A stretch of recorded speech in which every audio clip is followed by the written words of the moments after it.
Foi profetizada a vinda dele Foi. muito antes. Uhum. Então, ele... Isso que eu não entendo. Esses profetas, quando falavam que havia um cordeiro, que havia essa figura para salvar todo mundo, era Deus se manifestando nessas pessoas, sabendo que ele ia vir, ou ele induzindo essas pessoas a criarem essa figura e depois ele se encaixou nessa figura. Você entendeu a diferença? Entendi. Não, eu acho o seguinte, Deus, ele é aquele que assiste o filme e, sem ser chato, tem o direito de dar spoiler. Porque ele sabe tudo, né? Que ele sabe tudo. Ele dá o spoiler. Então a profecia é nada mais nada menos que o spoiler de Deus. Não é exercício de futurologia.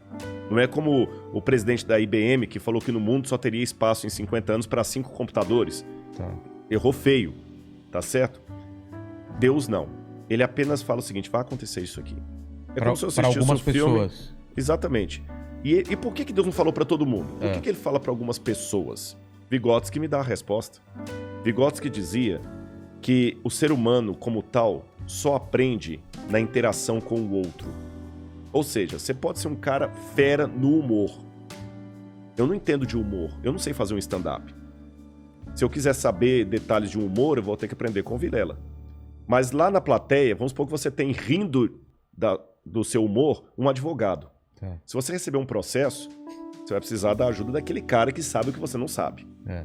Em compensação, aquele advogado, se começar a passar mal, ele vai precisar de um médico que sabe o que ele não sabe. Então, cada um precisa da especialidade do outro. Se Deus falasse para todo mundo, seria uma relação muito unilateral. Deus e eu, muito vertical e individual. Eu e Deus, eu e Deus, eu e Deus. Deus fez o seguinte, olha, já que o ser humano, Vygotsky de novo, aprende na interação com o outro, ao invés de falar para todo mundo, eu vou falar para alguns que vão ser uma espécie de especialistas para revelar para a humanidade o que eu quero.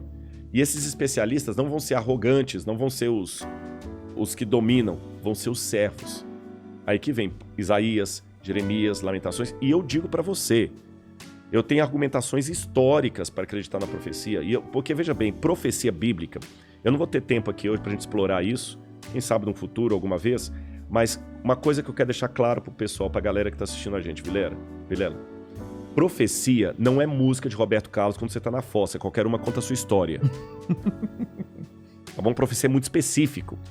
Tá bom? Eu tenho, por exemplo, a profecia de Ezequias. Ezequias é um livro que foi escrito no 7º século a.C.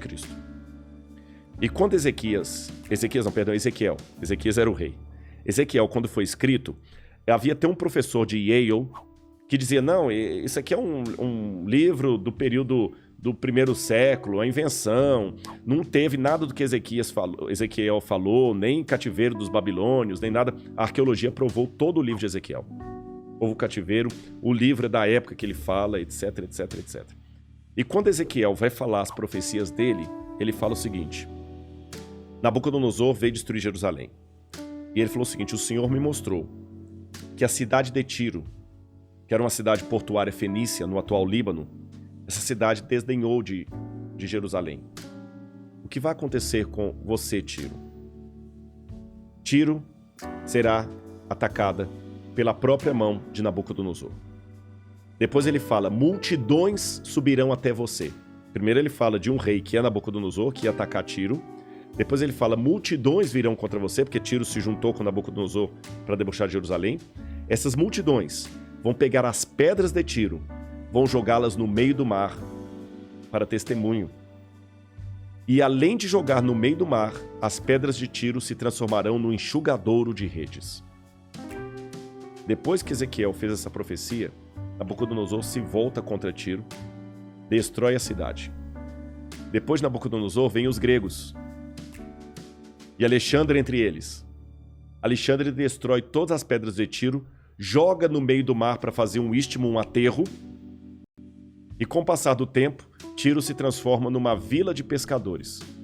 E se você for hoje até o Líbano, você vai ver pescadores enxugando as redes deles nas pedras da antiga Tiro. E a profecia falava, as pedras de você serão lançadas no mar e você virará um enxugadouro de redes.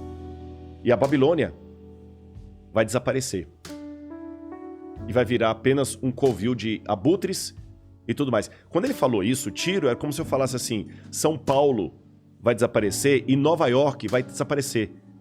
Uma coisa que é impensável. E você vai lá hoje no Líbano, você vê a profecia cumprida.